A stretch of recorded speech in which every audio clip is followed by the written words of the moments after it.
कि हमारी इस सरकार से बहुत ज़्यादा तवक्कुआत हैं। जिस तरह से इस बार हमने आपको लैंडस्लाइड विक्ट्रीज़ दी हैं, हर तरफ से हमने यूथ ने अपना वक्त पूरा दिया है, अपना जितना हो सकता था हमने किया है आपको सरकार में लाने के लिए। हमें ये बिल्कुल आपसे ये उम्मीदें हैं कि इस बार आप हमारी उम्मीदों पे खरा उतरेंगे। राजौरी को बिलखसूस पुंछ को आपने नेगलेक्ट किया है पिछले 70 साल में, इस बार आप हमें नेगलेक्ट नहीं करेंगे। सबसे बड़ा लोगों का मेन इशू है वो है वहाँ पे हमारी एलओसी जो बीज गाँव में लाके उसको लगा के रखा हुआ है, बीज गाँव में लगा के रखा हुआ है। लोगों का घास है, उस साइड मक्की है, हर चीज़ है। जिला पुंछ का यूथ क्या कुछ डिमांड्स लेकर किन मुद्दों को लेकर आज चीफ मिनिस्टर से मुलाकात करेगा? मेरे साथ पुंछ के कुछ नौजवान मौजूद हैं। क्या कुछ आपकी तवक्कात है और क्या कुछ डिमांड्स हैं जो आज आप वज़ीर आला के सामने रखने वाले हैं? सबसे पहले साइमा काजी जी, आपका बहुत बहुत शुक्रिया, आप पुंछ में तशरीफ़ फरमा है। तो जैसा कि आज आप जानते हैं कि 10 साल के बाद चुनी हुई सरकार है नेशनल कॉन्फ्रेंस की और सीएम साहब यहाँ पे तशरीफ़ लाए हुए हैं, तो हमारी उनसे कुछ गुजारिशात होंगी, जिनमें सबसे पहले हम, जैसे कि आप देखेंगे यूथ डेपुटेशन है हमारा, तो हमें यूथ के मुतल्लिक ही जो हमारे कुछ पॉइंट्स हैं उनमें से सबसे पहले जो राजौरी पुंछ है, पूरा ट्राइबल बेल्ट है, तो हमारी सबसे पहली डिमांड होगी कि ट्राइबल यूनिवर्सिटी राजौरी पुंछ के लिए, और बिलखसूस क्योंकि राजौरी में बाबा गुलाम शाह बादशाह यूनिवर्सिटी है, तो पुंछ के लिए एक ट्राइबल यूनिवर्सिटी का होना बहुत लाजमी है। उसके बाद अगर यूनिवर्सिटी की बात करें कि जो पुंछ कैंपस है जम्मू यूनिवर्सिटी का, वो अभी भी आप देखेंगे वहाँ पर सेंट्रल फोर्सेस ने ऑक्यूपाई किया हुआ है उसको, वहाँ पे आके उनको ठहराया हुआ है, तो वो इस मकसद के लिए तो नहीं बना था, वो बंकर बनने के लिए नहीं बना था। वहाँ पर हमारी यूथ की तालीम होनी थी, जो यहाँ के दूर दराज पिछड़ा हुआ इलाका है, जो हमारा यूथ है यहाँ पर, आप देखेंगे कितनी गुर्बत है यहाँ पर और कितनी मुश्किलात हैं, तो हमारे लिए बना था। हमारी आज ये मौत बना गुजारिश होगी कि उसको फंक्शनल कराया जाए और हमारी क्लासेस हो सकें यहाँ पे और कोर्सेज शुरू किया जा सके। उसके बाद मेरा ताल्लुक़ मंडी तहसील से है, तो मेरा उस इलाके के लिए ये डिमांड होगी कि एक स्पोर्ट्स स्टेडियम वहाँ पर लाया जाए, क्योंकि अभी तक वहाँ पर कोई भी स्पोर्ट्स स्टेडियम नहीं है। उसके बाद आप देखें कि हमारी ख़वातीन के लिए, जैसे आप देखेंगे कितनी मुश्किलात हैं, बहुत सारे स्टीरियोटाइप्स हैं, एक अलग प्रकार की सोसाइटी है हमारी। ख़वातीन के लिए अभी भी यहाँ पर कोई डिग्री कॉलेज नहीं है, जिसकी वजह से आज भी इस सेंचुरी में भी ख़वातीन एजुकेशन से महरूम है। इसके साथ में एक आखिरी पॉइंट के साथ इख्तिताम करूँगा, क्योंकि बाकी भाइयों ने भी बोलना है, तो वो रहेगा जो हमारा एरिया है। आप देखेंगे जो रोड्स इनिशिएट की गई थी पिछली सरकारों में, लोरन टंगमर्ग रोड या सावजियाँ गुलमर्ग रोड, वो जहाँ पर थी वहीं पर उसको हॉल्ट कर दिया गया, उस पर कोई प्रोग्रेस नहीं हुआ है। तो हमारी गुजारिशात होंगी कि उन रोड को वापस से शुरू किया जाए, ताकि उन रोड का वो सिर्फ ट्रांसपोर्ट के लिए काम नहीं आएंगी, उन रोड से हमारे रीजन का, पूरे रीजन का क्या होगा कि एक टूरिज़म बूस्ट होगा, एम्प्लॉयमेंट जनरेट होगी और हमारा यूथ कहीं ना कहीं एंगेज होगा। और इसी ज़िमन में टूरिज़म के ज़िमन में मेरी गुजारिशात होंगी कि हमारे इलाके के लिए टूरिज़म पार्क्स इम्प्लीमेंट की जाएँ, सेंक्शन की जाएँ, ताकि उस एरिया के पोटेंशियल को सही से इस्तेमाल किया जाए। बहुत खूबसूरत इलाका है हमारा, किसी इलाके से कम नहीं है, पहलगाम गुलमर्ग से कम नहीं है हमारा इलाका, लेकिन उस पर नज़र षानी करने की कोशिश की जानी चाहिए इस सरकार द्वारा। और मेरी लास्ट पर यह बात होगी कि हमारी इस सरकार से बहुत ज़्यादा तवक्कुआत हैं। जिस तरह से इस बार हमने आपको लैंडस्लाइड विक्ट्रीज़ दी हैं, हर तरफ से हमने यूथ ने अपना वक्त पूरा दिया है, अपना जितना हो सकता था हमने किया है आपको सरकार में लाने के लिए। हमें ये बिल्कुल आपसे ये उम्मीदें हैं कि इस बार आप हमारी उम्मीदों पे खरा उतरेंगे और हमारे मसले जो पुंछ राजौरी को, बिलखसूस पुंछ को आपने नेगलेक्ट किया है पिछले 70 साल में, इस बार आप हमें नेगलेक्ट नहीं करेंगे और हमारी जो डिमांड्स हैं उनको पूरा करेंगे। अच्छा, पुंछ राजौरी की नौजवान नस्ल जो है वो हमेशा ये इस चीज़ की शिकायत करती है कि जितनी भी सरकारें आई हैं उन्होंने हमें नज़रअंदाज किया है। तो ऐसे में आज के दिन की मुनासबत से आज चुके कैबिनेट मीटिंग चल रही है, तो आपकी किस तरीके की तवक्कात है और किस तरीके की उम्मीदें हैं अपनी चुनिंदा सरकार से, और क्या मेमोरेंडम आप पेश करने वाले हैं? बिस्मिल्लाहिर्रहमानिर्रहीम। सबसे पहले मैं आप मीडिया का शुक्रगुजार हूँ कि आपने हमें टाइम दिया है। पब्लिक के जो जनरल इश्यूज़ हैं उनको तो एड्रेस करने के लिए हमारे नुमाइंदे मोहतरम जनाब एजाज जान साहब मौजूद हैं, वो एड्रेस करेंगे। लेकिन जो हमारी यूथ है, इसमें मैं सबसे पहले गुजारिश करना चाहूँगा चीफ मिनिस्टर उमर अब्दुल्ला साहब से, और जो हमारी तमाम जो ये मौजूदा जो वज़रा हैं, और ख़ास तौर पर मैं वज़ीर तालीम जो है उनसे गुजारिश करना चाहूँगा कि ये जो हमारे RT स्कीम्स के हमारे बहुत से साथी यहाँ आए हुए हैं, को बड़ी अच्छी वो एक इनिशिएटिव्स था हमारी नेशनल कॉन्फ्रेंस का, कि लगभग कोई 60,000 के करीब जम्मू कश्मीर के अंदर जो है वो आरटी स्कीम के तहत यहाँ रोज़गार फराहम की गई थी। तो ख़ास तौर पर दूर दराज के जितने भी हमारे स्कूल्स हैं वो पिछले 10 साल से बहुत सी वैकेंसीज़ वहाँ पर हैं, ना तो उनको ट्रेस किया है और ना भी उनको उनके अगेंस्ट जो है कोई रिक्रूटमेंट की गई है।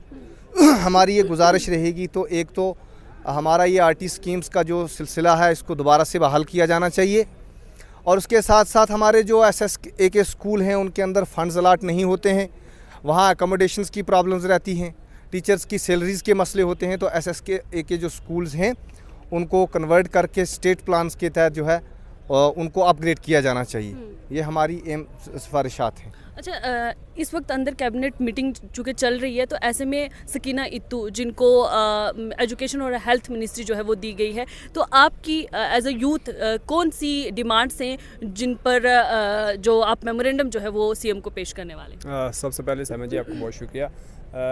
आपने देखा कि 2014 के बाद जब हमने एक सरकार जो जम्मू कश्मीर में आई, उस सरकार से बहुत सारी उम्मीदें जो हैं नौजवानों को थी।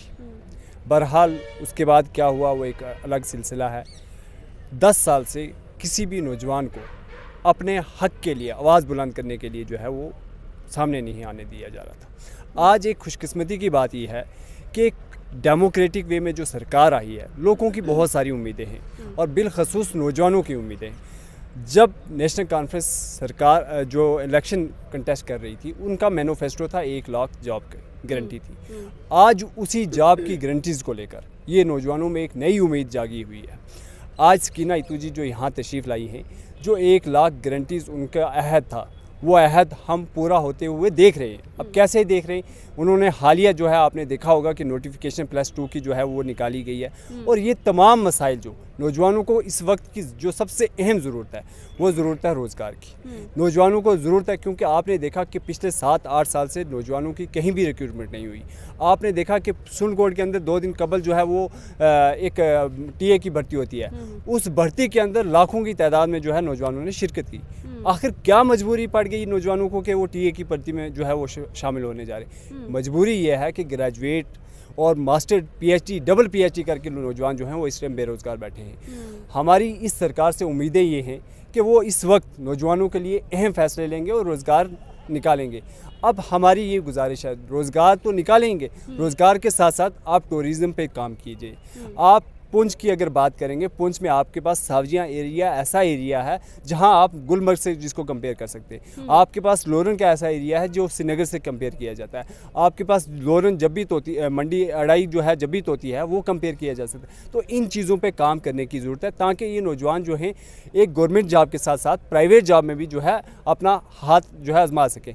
हमारी इस सरकार से ये उम्मीदें हैं और उम्मीद रखते हैं कि ये सरकार जो है नौजवानों के लिए अहम फैसले लेकर नौजवानों के पे जो है वो काम करेगी। आपके पास आना चाहूँगी, जिस तरीके से नेशनल कॉन्फ्रेंस ने अपने मैनिफेस्टो में रिजर्वेशन पॉलिसी को चेंज करने की बात की गई थी, और अब जैसे हम 575 पोस्ट जो 10+2 की देख रहे हैं जो रेफ़र की गई हैं, तो ऐसे में सवालात जो हैं ये भी उठ रहे हैं कि ओपन मेरिट के साथ जो है वो ज़्यादती हो रही है। तो आप क्या कहेंगे? चूँकि हम देखते हैं कि पुंछ राजौरी को इस वक्त रिजर्वेशन के उस खाते में डाल दिया है, तो कैसे देखते हैं आप ओपन मेरिट के जो स्टूडेंट्स हैं या एस्पायरेंट्स हैं उनके साथ किस तरीके से ज़्यादती मानी जा रही है? सबसे पहले तो मैं आपका शुक्रिया अदा करूंगा। जो आपने रिज़र्वेशन की बात की, जो ओपन मेरिट की आप बात कर रहे हो, उस पे भी हमारी जो चुनी हुई सरकार है वो हमारी जहाँ तक हमें जानकारी है उस पे भी वो काम कर रही है। तो मैं सेकंड बात ये कहना चाहूँगा कि जो हमारे मुद्दे हैं, एक तो रिज़र्वेशन की बात को मैंने कह दिया कि उस पे बात चल रही है, वो सरकार का काम है, वो हमें उम्मीद है कि वो उस पे भी अपना खरा उतरेंगे। हमारे यूथ की जो स्पेशली मैं पुंछ राजौरी की बात करूंगा, इसको हर जगह से जो है ना नज़रअंदाज किया जाता है, और पुंछ राजौरी को एक जो है वो एक ठेकेदारी का अड्डा बना के रखा हुआ है। चाहे कोई भी काम हो, सिर्फ यहाँ से बिल निकलते हैं, यहाँ पे काम कोई नहीं होता है। चाहे वो जल जीवन मिशन की बात की जाए, चाहे वो हमारे कोई भी स्कीम हो, यहाँ से सिर्फ बिल ही निकलते हैं। और मैं इस पूरे एक उम्मीद के साथ हम यहाँ इकट्ठा हुए हैं कि ये जो सरकार हमारी चुनी हुई सरकार है, हम इससे उम्मीद लगाएं कि जो भी काम हो वो ग्राउंड लेवल पे हो। और अनएम्प्लॉयमेंट इतनी है कि यूथ बेरोज़गारी मतलब उसकी हद ही क्रॉस हो चुकी है। मैं समझता हूँ कि जो यूथ है हमारी, उसके लिए जो है वो गवर्नमेंट कोई ना कोई स्टेप उठाएगी, और यूथ के लिए जो है वो गवर्नमेंट की तरफ से एक एम्प्लॉयमेंट जो है वो एक मेगा इवेंट भी होगा। और साथ में मैं बात एक ऐड करना चाहूँगा, जो हमारे सीजनल स्कूल्स हैं वो लोग उनको 6 महीने के बाद जो है वो हटा दिया जाता है, एक उनको परमानेंट कर दिया जाना चाहिए। और जितने भी हमारे डेली वेजर्स हैं उन पे बात होनी चाहिए। डेली वेजर कुछ तो रिटायर भी हो चुके हैं, डेली वेजर होते हुए रिटायर हो गए, उनकी जगह पे जो है नई रिक्रूटमेंट होनी चाहिए, ताकि ये यूथ जो है वो गलत रास्ते पे ना जाए। और वो जैसे सरकार को इस बार उन्होंने मैंडेट दिया। एक बात मैं ऐड करना चाहूँगा, 2014 में जब इलेक्शन हुए तो पीडीपी सरकार को हम लोगों ने बड़ा किया, लेकिन उन्होंने जम्मू कश्मीर का बेड़ा अगर किया तो वो पीडीपी सरकार थी, क्योंकि उन्होंने गलत रास्ते अपनाए। तो मैं उम्मीद रखूँगा इस नेशनल कॉन्फ्रेंस की सरकार से कि वो हमारे हक में जो है वो फैसला करेगी। शुक्रिया। एजुकेशन के अलावा एजुकेशन सेक्टर देखें या हेल्थ सेक्टर देखें, इसके अलावा जिस तरीके से इन्होंने बात किया अनएम्प्लॉयमेंट जो है पुंछ के यूथ को फेस करनी पड़ रही है, तो ऐसे में इसके अलावा आपके मेमोरेंडम में इस वक्त और कौन सी चीज़ें हैं जिनको तरजीह देने की ज़रूरत है? सबसे पहले तो मैं आपका सही में शुक्रिया अदा करूँगा कि आपने यहाँ पे आए और यहाँ पे आके आप लोगों के ख्यालात सुन रहे हैं। मैं अगर यहाँ पे हर शख्स अपने ब्लॉक की बात कर रहा है तो मैं ब्लॉक नगाली की बात करूँ। ब्लॉक नगाली में मैं आपको बताऊं कि 18,000 से ऊपर पॉपुलेशन है, लेकिन आज तक वहाँ पे बहुत ही मतलब ये मैं कहूँगा कि अफसोस के साथ कहना पड़ता है कि वहाँ पे अभी तक भी कोई भी ATM कोई भी वहाँ पे इस टाइम तक नहीं है। अच्छा। मतलब वहाँ पे आप अगर इस टाइम भी जाके देखोगे तो वहाँ पे कोई भी हेल्थ का ऐसा कोई भी मतलब ऐसी पॉपुलेशन के होने के बावजूद भी वहाँ पे लोगों को फैसिलिटी नहीं है। वहाँ से लोगों को यहाँ आना पड़ता है, अगर किसी को सर दर्द भी होता है उसको भी यहाँ पुंछ आना पड़ता है। तो उसके बावजूद वहाँ पे ATM की कोई भी फैसिलिटी नहीं है, बैंक नहीं है, कुछ नहीं है। और वहाँ पे जो सबसे बड़ा लोगों का मेन इशू है वो है वहाँ पे हमारी LOC, जो बीज गाँव में ला के उसको लगा के रखा हुआ है, बीज गाँव में लगा के रखा हुआ है। लोगों का घास है, उस साइड मक्की है, हर चीज़ है। तो वहाँ पे इतने बड़े आपको इस चीज़ का पता है कि जो लोग ये बॉर्डर के ऊपर होते हैं तो इनके अपने मतलब वहाँ पे आगे पीछे आना जाना इनको अपना सामान होता है। तो उसको मैं ये गुजारिश करता हूँ कि उसको ज़्यादा से ज़्यादा 0 पॉइंट पे लेके जाना चाहिए जल्दी से जल्दी।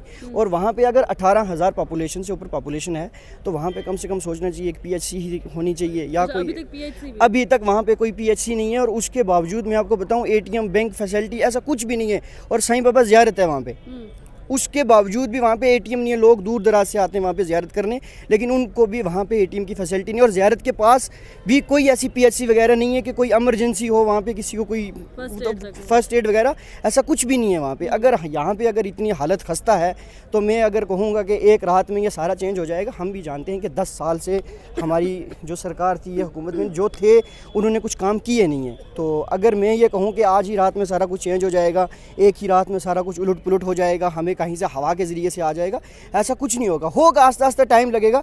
लेकिन मेरी ये गुजारिश है कि जितना जल्दी हो सके इसके ऊपर काम किया जाए। शुक्रिया बहुत। ये पुंछ का यूथ जो अपने अपने इलाके जात की परेशानियां और मसाइल लेकर आज यहाँ पर पहुँचे हैं और इन्होंने एक मेमोरेंडम जो है वो CM के सामने रखना है, जिसमें अपने रिस्पेक्टिव जो रीजन्स हैं उनकी क्या कुछ वहाँ पर ज़रूरियात हैं, क्या डिमांड्स है लोगों की, उन सब को पेश करना है। और ऐसे में अब देखना बाकी ये होगा कि मेमोरेंडम पेश करने के बाद किस तरीके का जवाब सरकार की जानिब से आएगा। चूँकि आज पूरी की पूरी सरकार अगर हम देखें तो पुंछ ज़िला के अंदर मौजूद है, मीटिंग चल रही है, लेकिन ऐसे में किस तरीके से इन नौजवानों को या उन लोगों को जो मुख्तलिफ वफूद जो अपने अपने इलाके की परेशानियां लेकर यहाँ पर पहुँचे हैं उनकी तवक्कात पर किस तरीके से उनको अश्योरेंस ये सरकार दिलाती है।